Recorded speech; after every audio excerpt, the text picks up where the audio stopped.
Hello and welcome to episode 8 of Dynamically Spoken, GuildMag's podcast. We are back from a hiatus of a couple of months and I'm joined by two brand new hosts. We have Jason from episode 1. Do you want to say hi, Jason? Hi. And we also have Ali, who I'm sure if you're a regular listener you know pretty well by now. Hello! So do you want to tell us a little bit about yourself, Jason, quickly before we get going? Sure, if you're a good listener, you'll recognise me anyway. You've been there from the beginning. I'm Jason. I'm a student, radio presenting, voice acting, YouTube person who procrastinates too much, and that's about it, really. Fantastic. I'm also a professional creating a very short biography, so there you go. I guess so. Do you want to say hi, Ali? Hi everyone. So just basically about me. I'm a writer, editor, and podcast host of Chronicles of Tyria. So that's basically who I am. That was more than the one sentence you promised. Alright, so we are back with a new format. We're going to be doing weekly podcasts now instead of every 2 weeks, and they're going to be a bit shorter at 20 minutes, but hopefully that'll make it easier on us. So before we get into the main discussion today, it's all about Flame and Frost. We're just going to wrap up this week's news, and Jason's going to do that for us. So do you want to take it away? Yeah, we have some great news about Flaw coming up on the show today. We got the next Flame and Frost update, the Gathering Storm, as you may have guessed. It's coming on the 26th of February, so mark your calendars if you have a calendar. With that update, we have the new PvP map, which is a Spirit Watch, and basically the main aim of this is to get what they call the Orb of Ascension, 2 shrines for bonus points. But you know, most players won't do that and they'll just kill people, because killing is fun. And my favourite part about the next update is probably the guild missions. We've got guild puzzles, and you can earn guild merits for rewards and guildy things. A lot of guild in that sentence. There's also the 2-team rated PvP for the esports fans, I'm guessing, which is coming up. So 2 teams who are at a similar rating are going to be put against each other, and they're going to murder each other, and it's going to be a bloodbath, but it's going to be entertaining at the same time. We also have the ability to choose dailies, so you basically get like a list of 6 dailies, and you can choose which 4 you want to do, which is great, because I don't like killing people underwater. I love that addition, I've just got to say. And of course the mandatory delay from Colin Johansson regarding the World vs World updates. He basically said on the forums that because of how broad the game type is and how large testing is, that they're going to delay it until March. So World vs World fans, cry, get your teddy bear, something like that. Also, we had a new video yesterday by the audio team. They got fire. Nobody died though. They just recorded it, so that's quite good. And finally, rumours about expansions. Yay! We haven't had rumours in a while, have we? So that's nice. A Korean investment firm basically hinted last month about the possibility of a surge in profits for NCSoft in 2013 at the end of the year, which basically hinted an expansion. And this month, they basically all out said that they expect a Guild Wars 2 expansion in the second half of the year, which is great. Now, it's not exactly straight from NCSoft or Arena themselves, but they have close ties with them, so we can kind of trust that. Expansion. Yay. Obviously, all of that's in the show notes, so look there if you want them. If not, and you just ignored that, then whatever. That's the news! I hit the microphone. Alright then, let's get into the meat of it. So we're going to be talking about Flame and Frost. We've all played a little bit so far, I think, have we? Yeah, a little bit. Emphasis on that. I got my volunteer title. Yeah. Me too. I think it's an alright activity for about an hour, but after that... An hour? You got an hour out of it? Yeah, I did kind of go AFK for a little bit, so I'm factoring that in. But after that, there's not that much to do yet. The pace has been kind of slower than I think a lot of people expected it. It is a prelude, I guess.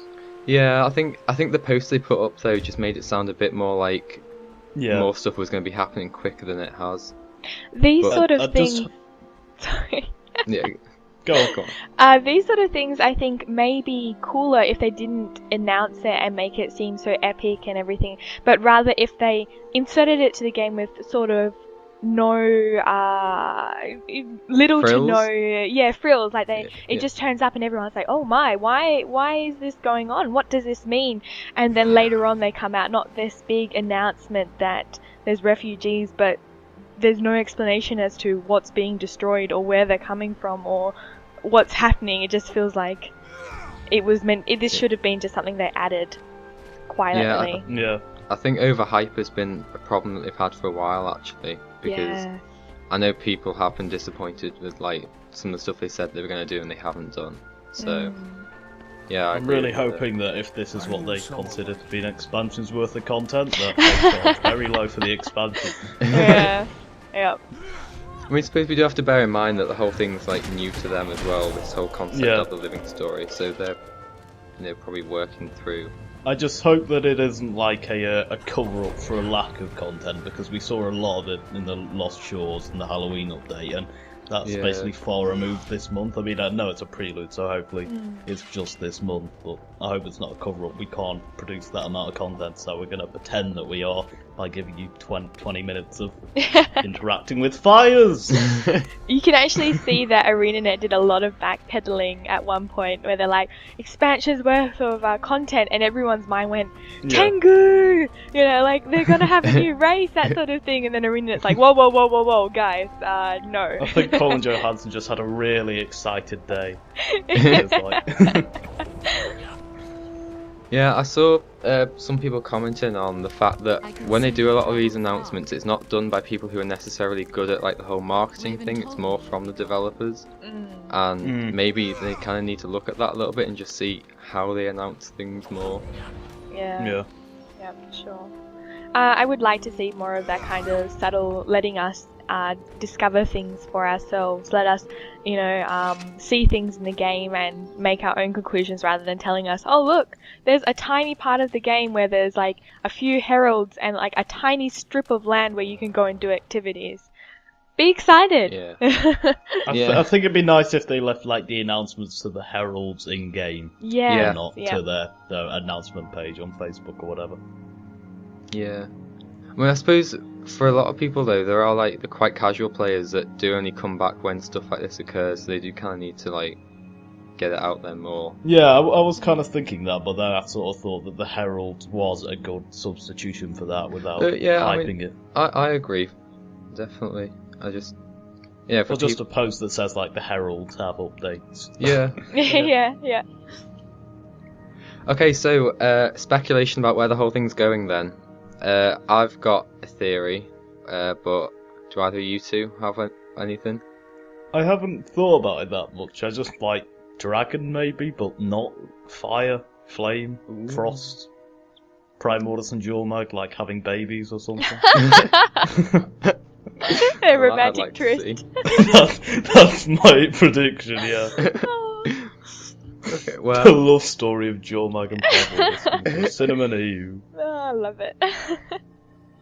Well, I was talking with Ali just before we recorded this actually, and I think either I'm going to be spot on or just so far out that it's not going to happen. But basically, I think the whole thing is going to revolve around Primordus. Because something that I recently just found out is, although he's awake, he is still actually underground. And although I don't think we'll actually see him, because I think they'd rather leave that for the actual expansions. But I'm thinking maybe a new dragon champion of his, because we haven't seen one in game yet, and the last one we saw was the Great Destroyer in Eye of the North. So I mean, since then he must have had a new one. So I'm thinking this whole thing's maybe to do with that. I don't know. Maybe it's a build-up to an expansion. You see, that's exactly what I was saying. If this, it's quite exciting. This whole thing could be a build-up to seeing Primordus in that expansion that's rumoured. Yeah. Maybe.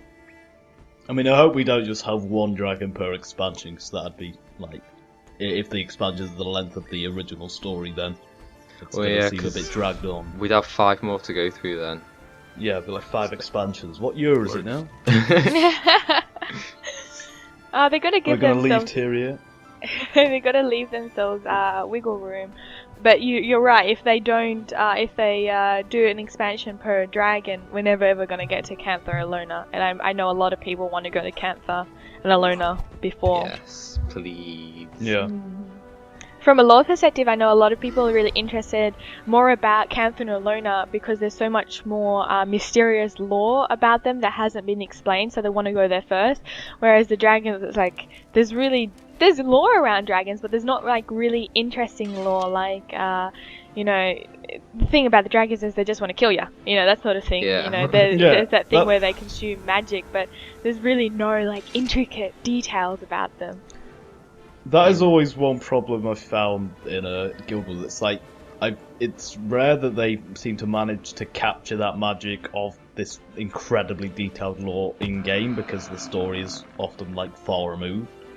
The story of Guild Wars 2 is about the dragons. They don't really go into much detail about the super lore that you find like YouTube fanatics talking about, and it's actually really quite interesting.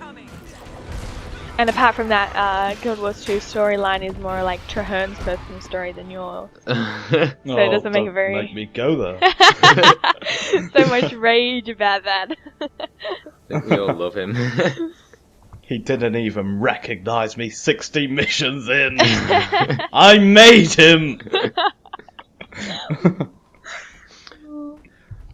Okay, so other changes then that are coming with these patches. Let me just get up the notes because I'm just so well prepared. The whole choose your own dailies thing I think is a really good idea, but I'm hoping they also maybe expand it to a choose your own monthlies thing as well. That'd be nice. What I actually heard was like when the monthly evolves like completionist like it does this month, that unless you can do just 4 of, for example, 6 dailies to get the daily, but you have to do all 6 to get it to register for the monthly. That's what I've heard. Oh. So it's kind of like it's like if you want to just get the daily, that's cool, but for the monthly as well, you have to put a little bit more effort, I'm guessing. So thoughts on the new PvP map coming up? I was kind of hoping for just a pure team deathmatch kind of thing, really. Yeah. I'm just like, new PvP map's great, but when are you going to start catering to the sort of hardcore esport audience? Yeah. One thing irritates me is it's called Guild Wars, and yet there is no guild versus guild. What about the guild missions? I'm really looking forward to the guild missions. I think they're because I feel like there's not as much focus on guild at the moment. Especially with the no guild versus guild, but the guild missions will like, cause my guild is very like tight knit and we do a lot of things together, and we would prefer to do things together rather than pug. And so this guild mission is just another way to cater us to be together. And I think that would be really awesome. And hopefully they don't have any number. Like you can only have 6 people in doing the guild mission. Hopefully it could be like your whole guild or just 2 of you. That sort of thing would be really interesting. I'm kind of thinking that it's like it's not actually an instance thing, I'm guessing. I mean, I know that sounds a bit odd, but I'm guessing it might actually be in the open world and other people might be able to, other players will be able to play in it with the guild, but it'll be like rewards for the guild who started it or something like that. Yeah, it says... Never know. These missions designed for coordinated group play include everything from bounties to group puzzles to cross-country challenges. So that's interesting. I'm really hoping that it's like a race. Like your guild has to like go run across an entire map capturing stuff or something like that. Yeah, and bounties... Like an obstacle course. Yeah. And bounties would be like kill this many, centaurs or something like that. Like everyone has to work together to kill a certain amount, or kill a certain boss monster or something like that. Yeah, that's definitely the thing I'm most excited about is the guild missions. I'm just like really excited again because of rumours about an expansion. So what do you guys, what would you like really want to see in the next expansion? Like, when it gets down to the core of it. I know we talked about Primordus just earlier, but I think what do you really want to see? I think just a better personal story, like from an RPG point of view, really. Yeah. Because I think typically that's where they've gone not necessarily wrong, but not as well as they could have done? From a point of view of the writers, and I don't know if this is mean or anything like that, but Guild Wars 2 writers, their strong point, the absolute strong point, is lore. They do amazing lore. But if you look from the characters in the books and the characters in the game and Traherne, I don't think actual characters and character-driven stories are actually their real strong point.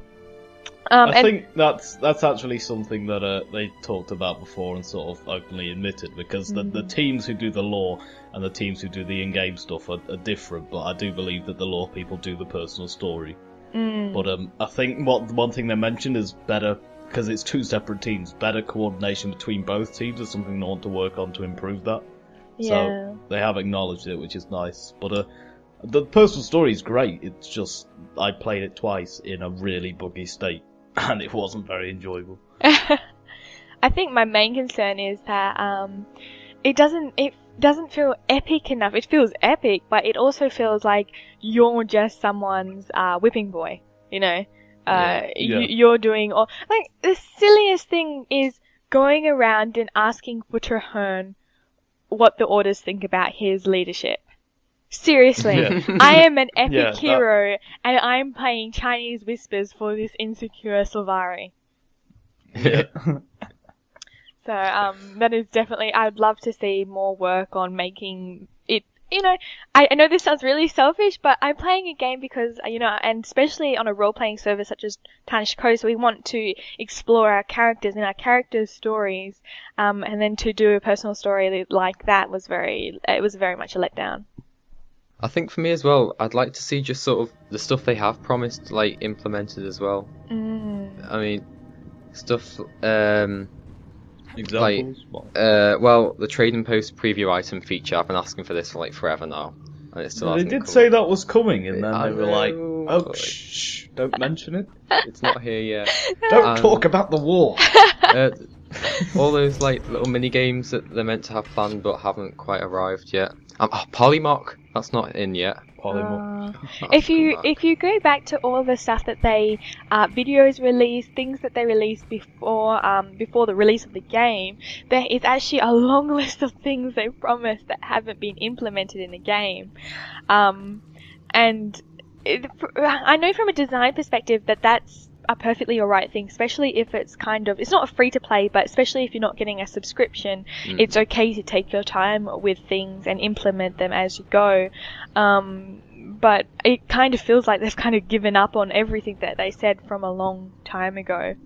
I think it's just when you're that early on in development, it can be easy to wish up all of these things. And then, as you realise, there are more pressing issues. I mean, the dynamic event system is something that it's an awesome concept, and it works really well when it works. But you've got to test for every single variation. Yeah. Even on like the 80th variation of that event, a Dolyak's going to walk through and blow the world up, and break all the events. Yeah, because that wasn't like scripted before. And there's all these different pressing issues that weren't expected that I think they have to spend a lot more time on and sort of distract them a little bit, I guess. I think it's going back to that whole issue of overhyping stuff again. That I think they just might need to calm down. I don't necessarily believe that was an issue for that. It was just an underestimation. But for the most recent stuff, like the patch announcements, yeah, that's overhyping for sure. Oh, another thing that was planned was that whole player housing thing, which I'd quite like to see. I think that'd be fun. I have no idea how they're going to implement that. I thought about, but they never really talked about extensively. But actually, that brings us to another point. I really wish they'd... I mean, I haven't been to I hit the desk. I haven't been to my home district since I was level 2. I know, right? And like, Yeah.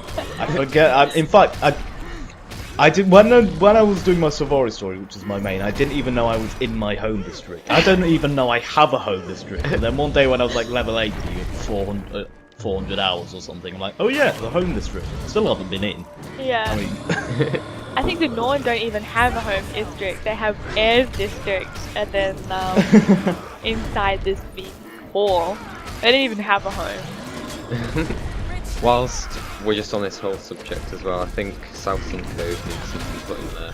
Oh yes, but they obviously have plans for that. I think of kind of like a holiday kind of themed area, because they have that Azure Gate coming up, and you can see that there's holiday makers there. And after the Southbound Cove finished, they actually had increased tourists and stuff like that. Well, I'm just like, can we blow Southbound Cove up? Because after that final event, I have nightmares every time I go in there. I have flashbacks of spending 6 hours like standing.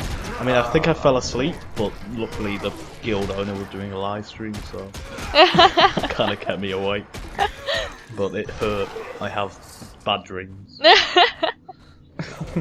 They've even removed that rich Ori node from there as well. So I don't even have a reason to live anymore. that was my income. I think Southbound Cove would be really awesome for a change of scenery for high-level content such as ore.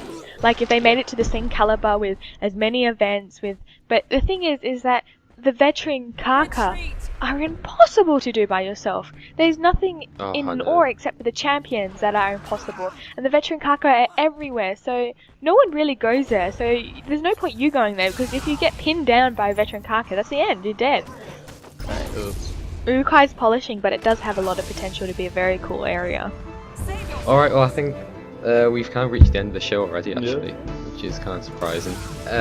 If you want to get in touch with the podcast, the email is podcast@guildmag.com, and you can send all your questions, comments, anything you want to us, and we'll read them and give feedback and whatnot. And I guess we'll see you next week. Yeah. Bye.